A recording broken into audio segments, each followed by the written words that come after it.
तुभ्यं नमस्ते जगत्परमेश्वराय।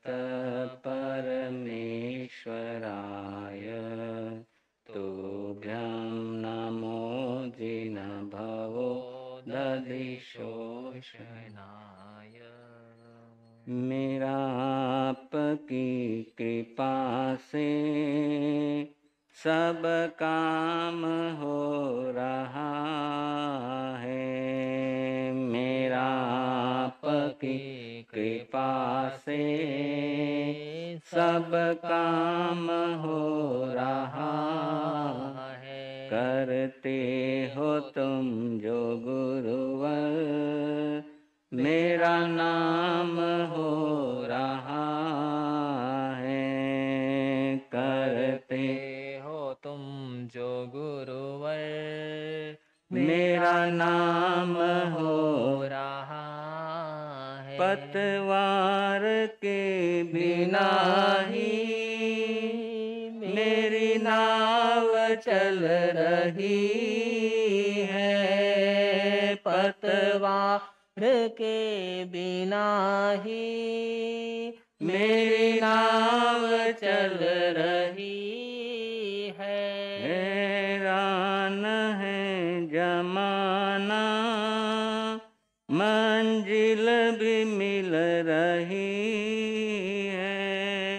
हैरान है जमाना, मंजिल भी मिल रही है। करता नहीं मैं कुछ भी, सब काम हो रहा है। करता नहीं मैं कुछ भी, सब काम हो रहा है। मेरा आपकी कृपा से सब काम हो रहा है। आराध्य गुरुदेव के श्री चरणों में शत वंदन और नमन करते हुए उपस्थित विवेकशीलात्मा, आज घर पे पूजा नहीं करनी है?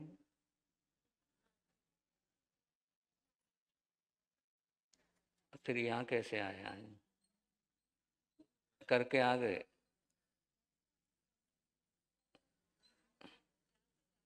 यहाँ से जाके करेंगे।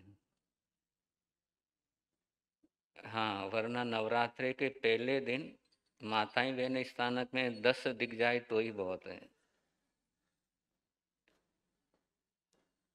क्योंकि सभी पूजा में लगे रहते हैं। तो चर्चाएं अपनी चल रही हैं। पिता ने पुत्र को बहुत समझाया, लेकिन पुत्र को पिता की शिक्षा नहीं, उस नट की शर्त को स्वीकार करते हुए घर से निकल गया। पिता की बात नहीं मानी।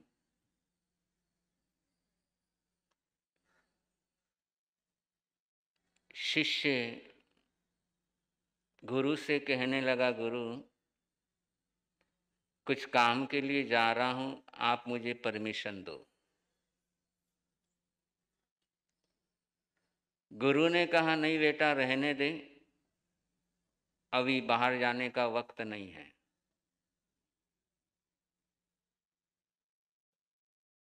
पंद्रह मिनट हुए होंगे, फिर कहा, गुरुदेव परमिशन अभी नहीं। 10 मिनट बाद पुनः बोला, गुरु परमिशन नहीं। लेकिन अब शिष्य बिना परमिशन के ही स्थानक से चला, और जैसे स्थानक से बाहर कदम रखा तो देखा बाईं तरफ खड़ा हुआ गधा रेंक रहा है।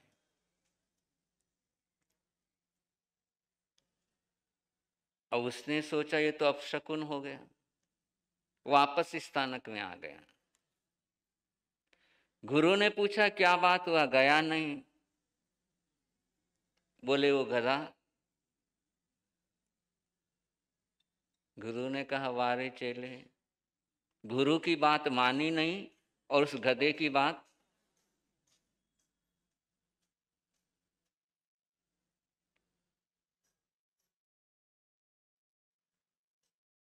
धर्म और संसार,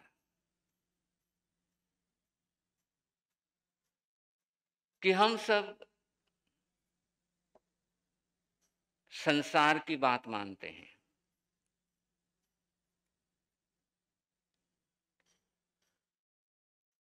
और संसार को खुश रखने का प्रयास अपना होता है कि संसार कैसे खुश रहे, ये संसार नाराज नहीं होना चाहिए।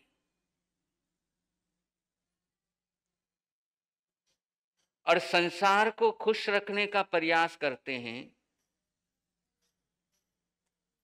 और देखो संसार खुश होता नहीं है। संसार खुश, चाहे कितना ही प्रयास कर लो, ज्यादा नहीं तो और क्या, खुश रखने का पूरा प्रयास करते हो और किया भी होगा, अपनी सासू को खुश रखने का पूरा प्रयास किया होगा, खुश रही आपसे,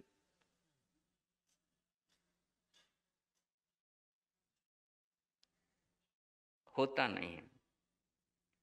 भाई जिंदगी के 25, 30, 40 साल पत्नी को खुश रखने का प्रतिदिन प्रयास करते हो, रही खुश? ये संसार कि धर्म नाराज होता नहीं, ध्यान रखना, धर्म नाराज होता नहीं और संसार खुश होता नहीं।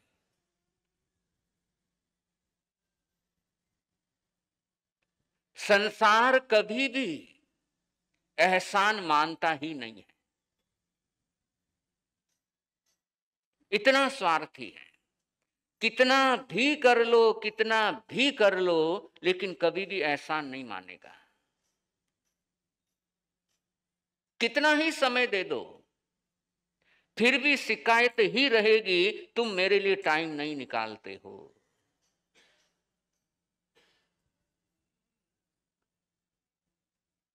तो ये संसार, और हम मानते संसार की ही बात है, धर्म की बात कहां मानते हैं? किसकी सुनते हैं? संसार की ज्यादा सुनते हैं, संसार के कहे अनुसार ज्यादा चलते हैं, या धर्म के कहे अनुसार ज्यादा चलते हैं?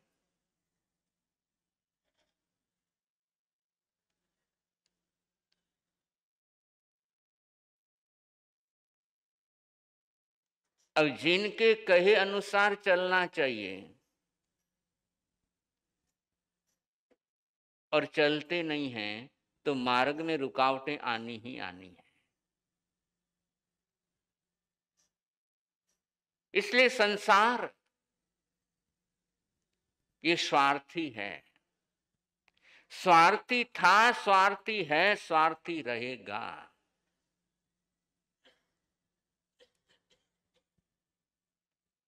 हर किसी को अपने स्वार्थ से मतलब है। बेटा है, बेटे को अपने बाप से मतलब नहीं है, उसको अपने स्वार्थ से मतलब है। और यदि यकीन नहीं हो मेरी बात का, तो घर में जाकर के बेटे के अनुसार चलना बंद कर देना, पता लग जाएगा।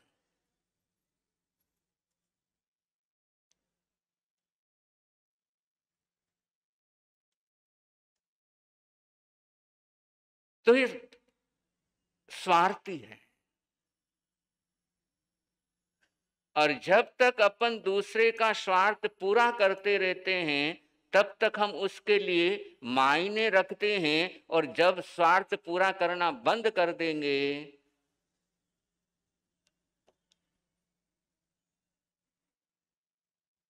इसलिए जीना, भले ही संसार के साथ रहना हो, लेकिन जीना धर्म के लिए होना चाहिए।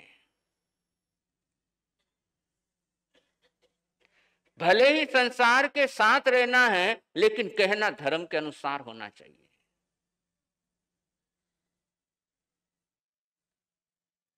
साधु रास्ते से जा रहा था,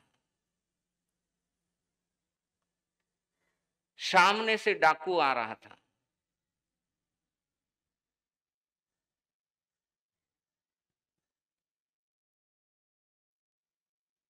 और जैसे ही आपस में मुलाकात हुई, डाकू ने कहा रुक जा, ठहर जा।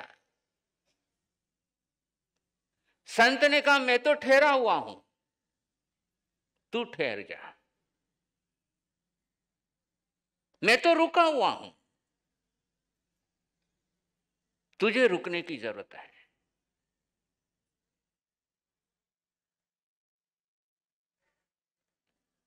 और डाकू ने ये वर्ड पहली बार सुने, उसने कहा समझ में नहीं आया, क्या बोल रहे, मुझे तो चलते हुए दिख रहे थे और तुम कहते हो मैं तो ठहरा हुआ हूं, तुम ठहर जाओ, इसका मुझे मतलब बताओ। संत ने कहा चलो बैठो, कि इसका मतलब बताऊंगा, लेकिन पहले कुछ मेरे सवालों के जवाब दो। कि जो तुम डाकू बने हो, ये लूटपाट करते हो, चोरी करते हो, ये किसके लिए करते हो?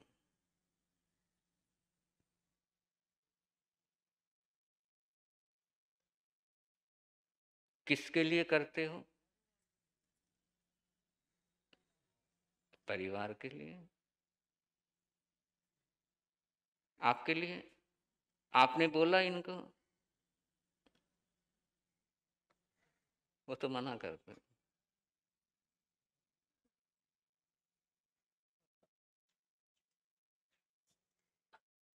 और पूछा संत ने किसके लिए, कि तुम मारते हो, लोगों को लूटते हो, चोरी करते हो, किस लिए करते हो? और उन्होंने भी वही जवाब दिया जो हमारे ज्ञान शाह ने दिया, परिवार के लिए। कहा ठीक है, माना तुम्हारी बात, लेकिन क्या तुम ये मानते हो कि ये गलत है? चोरी करना, डाका डालना, लोगों को लूटना, क्या तुम ये मानते हो गलत है? कहा है तो गलत ही है।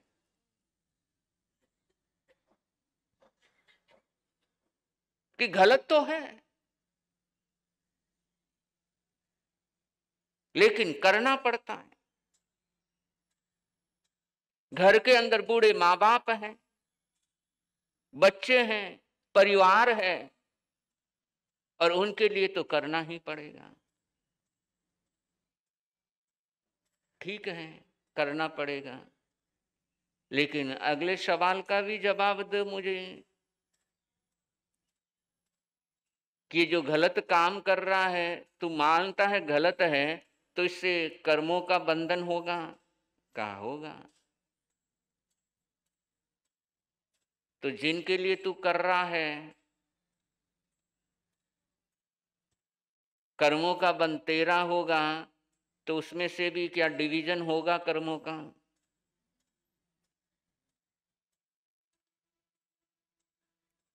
उसने कहा होगा, क्यों नहीं होगा? कि मैं अपने लिए नहीं कर रहा हूं, उनके लिए कर रहा हूं, उनके लिए गलत काम कर रहा हूं, तो कर्मों की मार खानी पड़ेगी, तो उसका भी हिस्सा होगा।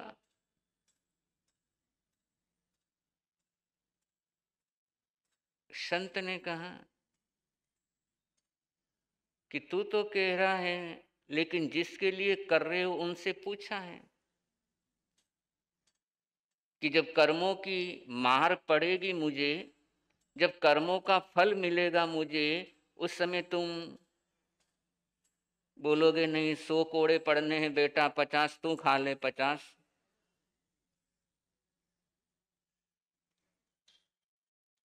कि उनसे पूछा, बोले उनसे तो नहीं पूछा कि तू एक बार घर जा करके आ, पूछ कर आ, माता पिता से पूछ, बच्चे से पूछ, परिवार से पूछ कि मैं ये गलत काम कर रहा हूं, तुम्हारे लिए कर रहा हूं, लेकिन इन कर्मों का भुगतान करना पड़ेगा, तो तुम मेरे साथ शेयर करोगे क्या? अब डाकू ने कहा तुम जाओगे तो नहीं यहां से? बोले मैं नहीं जाता, मैं यहीं बैठा हूं। अब घर गया, माता पिता से पूछा कि शेयर करोगे कर्मों को? कहा नहीं। कौन किसके कर्म शेयर कर पाया है? पत्नी से पूछा कि मैं तेरे लिए इतना लोगों से चोरी करता हूं, डाका डालता हूं, लूटता हूं, तो कर्मों का फल मिलेगा, तो तू तो अर्धांगिनी है, 50-50। उसने कहा नहीं जी, तुम मेरे को लेकर के आए, अब तुम्हारी जिम्मेदारी है, और जिम्मेदारी तुम कैसे निभा रहे हो तुम जानो, लेकिन वो शेयर का मामला तो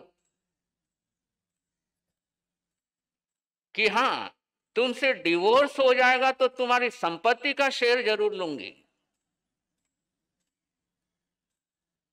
लेकिन कर्मों का शेयर। बच्चों ने भी इनकार कर दिया। वो सोचने लगा क्या है ये, कि जिनके लिए मैं लोगों को लूटता हूं, लोगों को परेशान करता हूं, उनको मारता हूं, इतने पाप करता हूं, और वो तो तुरंत इनकार कर दिया।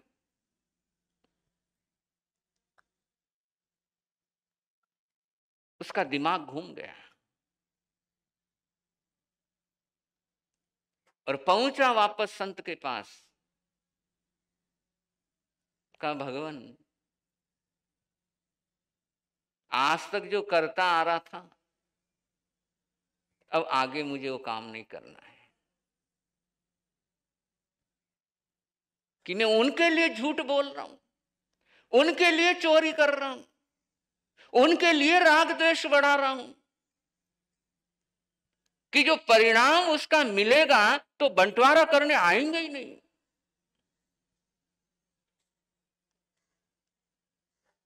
तो मुझे उनके लिए चोरी नहीं करनी है, क्योंकि मैं जान गया हूं मैं गलत कर रहा हूं, मैं खोटा कर रहा हूं, लोगों को मार रहा हूं, तो उसका फल मुझे मिलेगा, मुझे भुगतना पड़ेगा। तो मैं उनको खुश करने के लिए मैं गलत काम नहीं कर सकता।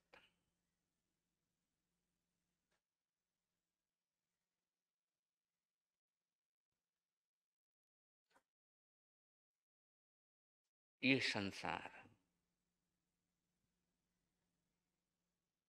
संसार तो खुश रहेगा। हम झूठ बोले, लेकिन यदि संसार कहता मुझे खुश रखने के लिए झूठ बोल रहे हो, तो तुम खूब झूठ बोलो। तुम्हारे चोरी करते हो, खूब चोरी करो। तुम्हारे चोरी करने से यदि मुझे प्रसन्नता होती तो खूब करो।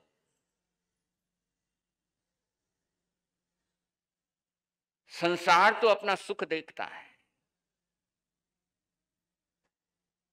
कि झूठ ये बोल रहा है और भला मेरा हो रहा है, तो मुझे क्या पड़ी।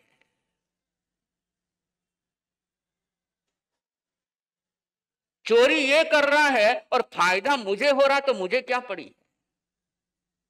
संसार अपना फायदा देखता है।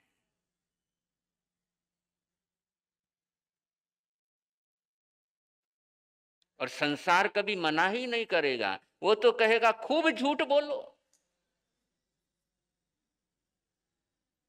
क्योंकि तुम जितना झूठ बोलोगे उतना ही हमारे को आनंद मिलेगा। तुम जितना चोरी करोगे उतना ही घर के अंदर धन आएगा, तो खूब चोरी करो।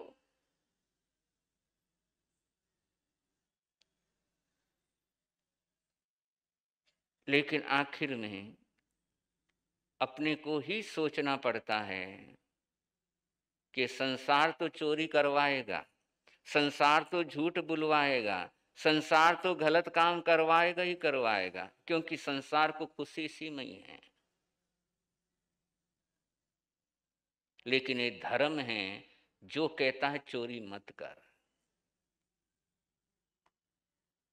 मत कर। भले ही तू दान कम करना, भले ही दान मत करना, लेकिन चोरी मत कर।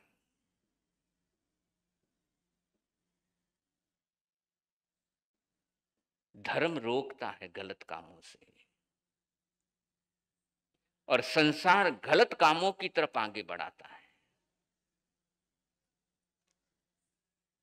क्योंकि संसार को स्वार्थ है कि जितना गलत काम करेगा उतना मेरा फायदा है। इसलिए संसार तो कहता है चढ़ जा बेटा सूली पर, भगवान तेरा भला करेंगे, तू मेरा भला करता जा।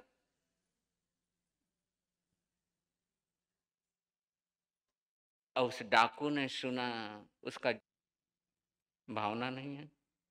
नहीं, आपको ही बोला हूं, इनको नहीं बोलना।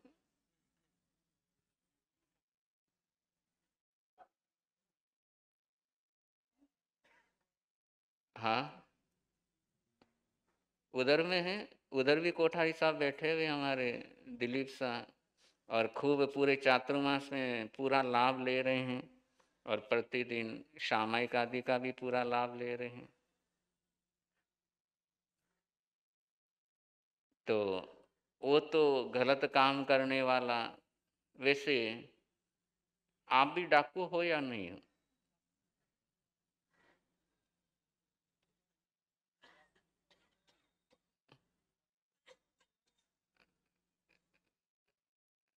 कोई बड़ा डाकू, कोई छोटा डाकू, जिसको जहां पर मिल जाए उधर डाका डालने में पीछे,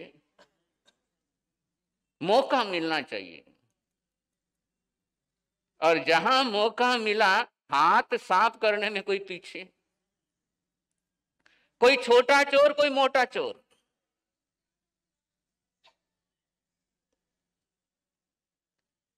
सब अवसर की तलाश में, अवसर की तलाश में, मौके की तलाश में, कब मौका मिले। तो बड़ा डाकू क्या हुआ?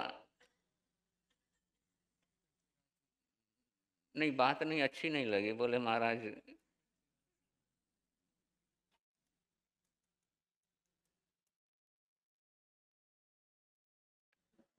लेकिन समझे इस हकीकत को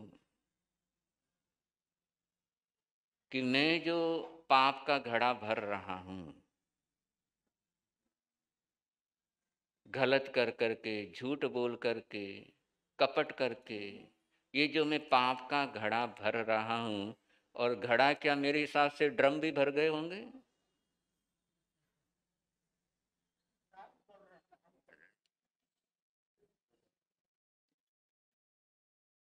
अब पहले तो बोलते थे पाप का घड़ा, अब घड़ा तो मिट्टी का होता था, जल्दी फूट जाता था, अब वो ड्रम तो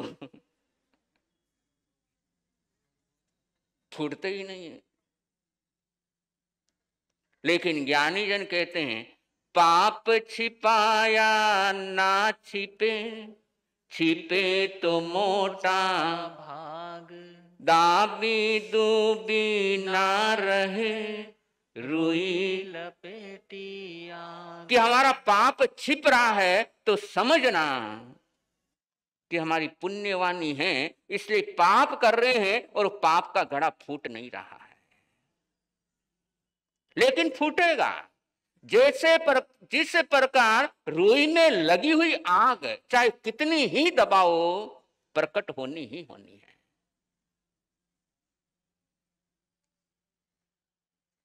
वैसे ही पाप तो प्रकट होता ही होता है। कब होगा, कहां होगा, किस पल में होगा, यह नहीं पता, लेकिन प्रकट तो होता ही होता है।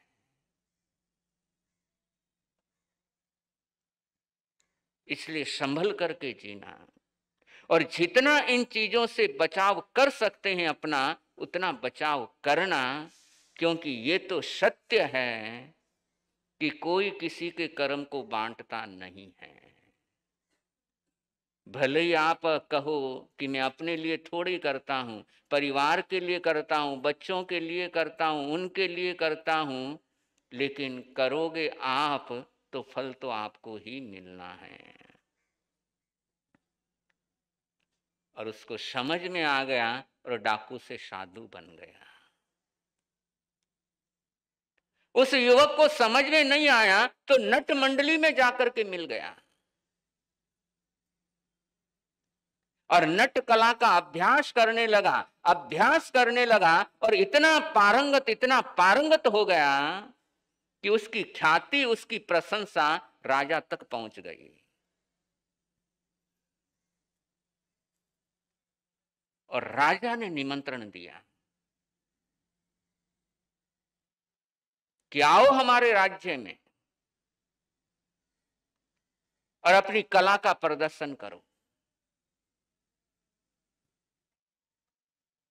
और नट खुश है, वो दिन आ गया है कि अब मैं अपनी मनपसंद इस कन्या के साथ शादी कर सकता हूं, क्योंकि राजा ने बुलाया है। राजा खुश होगा और खुश होगा तो खूब इनाम देगा।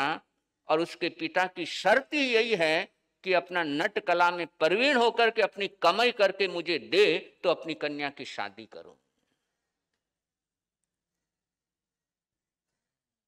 और पहुंचा पूरा नट मंडल।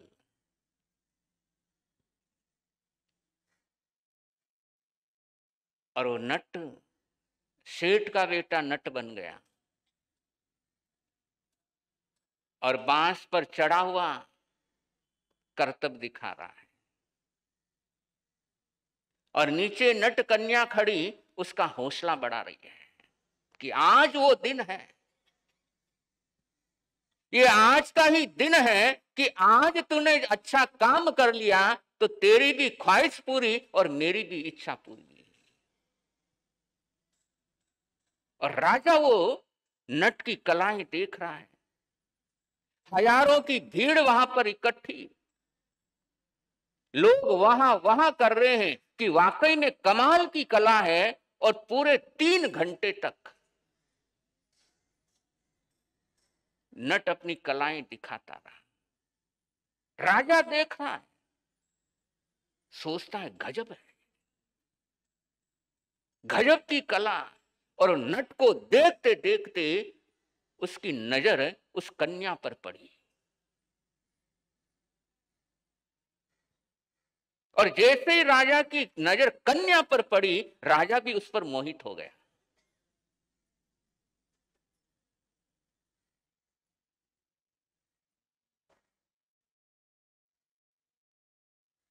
और ऐसा आकर्षित हुआ और राजा समझ गया इन दोनों के बीच में प्रेम चल रहा है और ये जब तक ये नट रहेगा, ये नटनी मेरे साथ शादी नहीं करने वाली।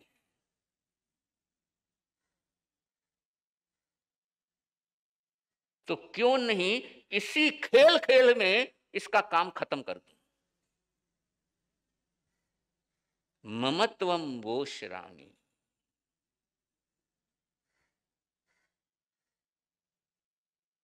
कितना जरूरी है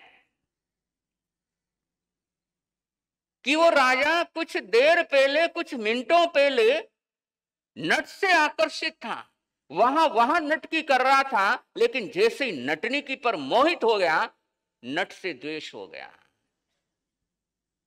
एक से राग होगा तो दूसरे से द्वेष होगा, निश्चित है। अब 3 घंटे बाद वो बांस से नीचे उतरा, राजा को सलाम किया, इस आशा के साथ राजा पुरस्कार देगा, लेकिन राजा ने कहा मजा नहीं आया, क्योंकि राजा की नजर किस पर?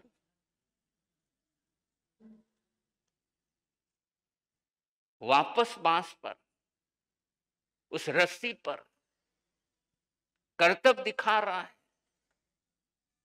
बड़ी उम्मीद के साथ कि राजा खुश होगा, इनाम मिलेगा और इस कन्या के साथ मेरी शादी होगी। पूरा 3 घंटे और लगाया, नीचे उतरा राजा का जे जे कार्य किया, लेकिन राजा ने कहा नहीं।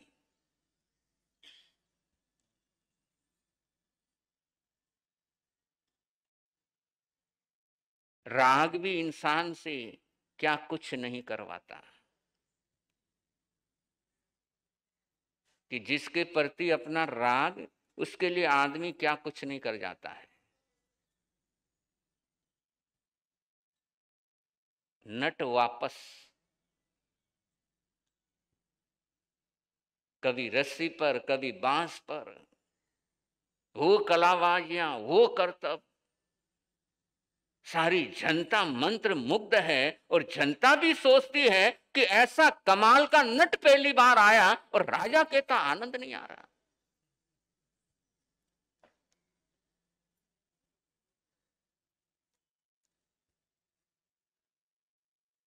अब तीसरा पहर चालू, नट मनोयोग से कर्तव्य दिखा रहा है, और वो कर्तव्य दिखाते दिखाते नट ने एक नजारा और देखा।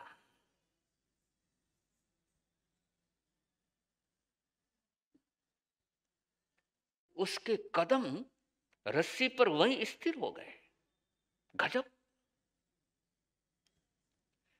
और वो नजारा कि एक कन्या रूपवान सुंदर, और वो अपने हाथों से मुनि को आहार बेरा रही है, और मुनि की नजरें कन्या की तरफ बिल्कुल नहीं, नीचे झुकी हुई है। सोचने लगा कि एक मैं किस कन्या के पीछे इतना पागल, और एक ये मुनिराज कन्या की तरफ देख भी नहीं रहे।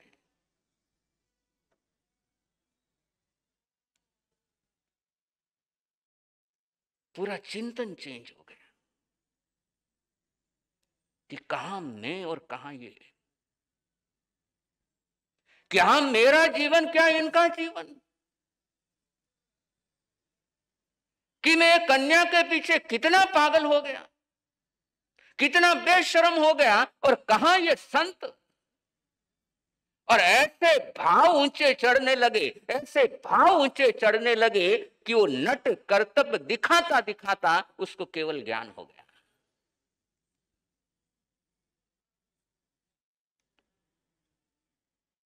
कि जैसे इस मुनिराज ने ममता को वोसरा दिया है, वैसे मैं भी वोसराता हूं।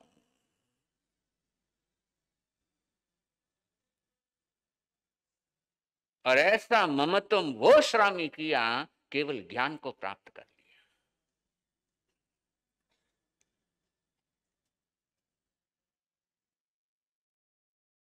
तो बंधु, राजा परदेशी ममत्वम वोश्रामी हो गया, और ममत्वम वोश्रामी हो गया, पूरे नगरी के लोग खुश, नगरी के लोग प्रसन्न, लेकिन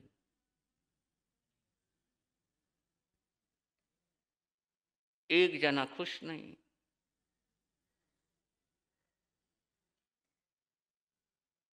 कौन? क्यों खुश नहीं? क्यों खुश नहीं? अच्छा काम नहीं किया, अच्छा काम नहीं हो रहा। राजा ने अच्छा किया काम या बुरा किया, फिर खुश होना चाहिए या नाराज होना चाहिए?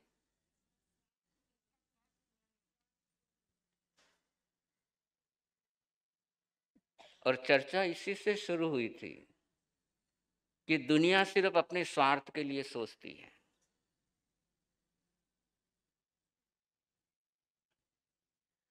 कि कोई अपने संतान को जन्म भी देता तो स्वार्थ के लिए ही देता है, संतान का सुख नहीं देखता, वो अपना सुख देखता है।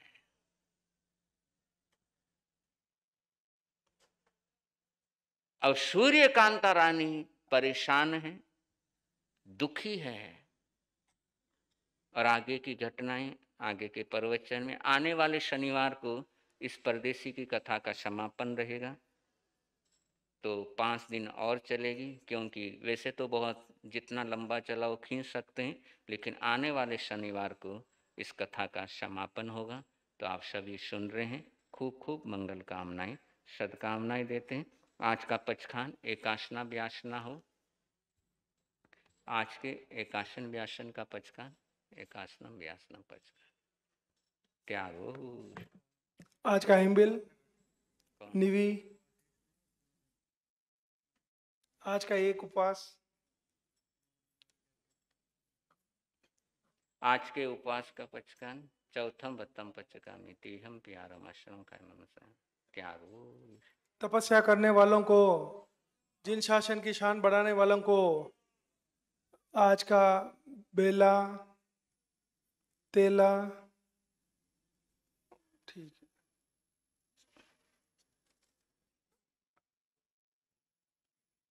क्षमा के सागर समन भगवान महावीर स्वामी के चरणों में कोटिश वंदन। 5 पद्मों से शोभित सभी अरियंत सिद्ध एवं चरित्र आत्माओं के चरणों में कोटिश वंदन। जिन शासन के पाठ पर अट विराजमान आगम ज्ञाता वाणी के जादूगर डॉक्टर समकित मुनि जी महाराज साहब आदि ठाना 3 के चरणों में विधि सहित वंदन। पधारे हुए सभी श्रावक श्राविकाओं का श्री गुरु सुमति विशाल चातुर्मा समिति हार्दिक हार्दिक स्वागत एवं अभिनंदन करता है। आज जब मैं घर से निकला तो सोचा, वाइफ से भी बोला भाई आज तो बहुत लोग कम रहेंगे, 10-20 जने या 25-50 रहेंगे, क्योंकि आज नौरता है और 9 से 10:30 ही टाइम अच्छा है।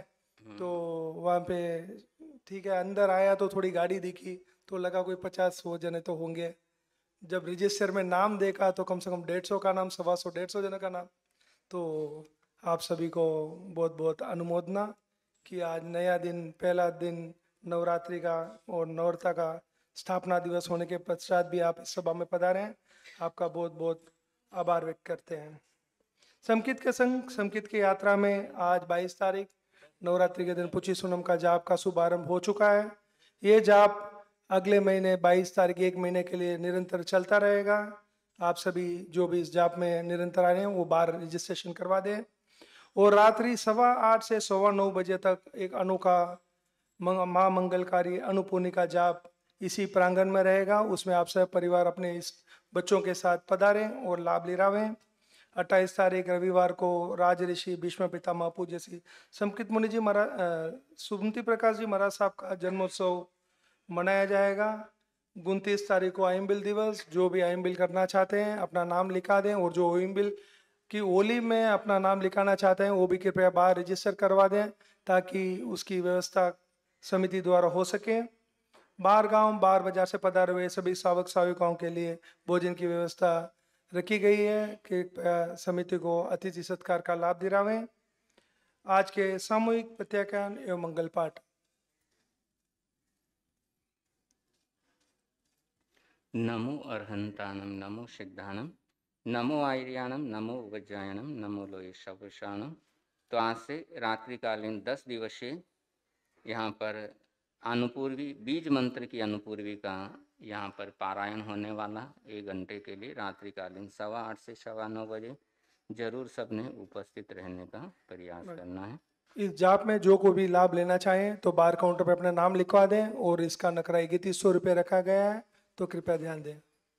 चतारी मंगलम, अरहंता मंगलम, सिद्धा मंगलम, साहू मंगलम, केवली पणतो धम्मो मंगलम। चतारी लोगुतमा, अरहंता लोगुतमा, सिद्धा लोगुतमा, साहू लोगुतमा, केवली पणतो धम्मो लोगुतमो। चतारी शरणम पवजामि, अरिहंते शरणम पवजामि, सिद्धे शरणम पवजामि, साहू शरणम पवजामि, केवली पणतम धम्मम शरणम पवजामि। ये 4 शरण मंगल करण, आनंद ही आनंद करण। अंगूष्ठे अमृत बसे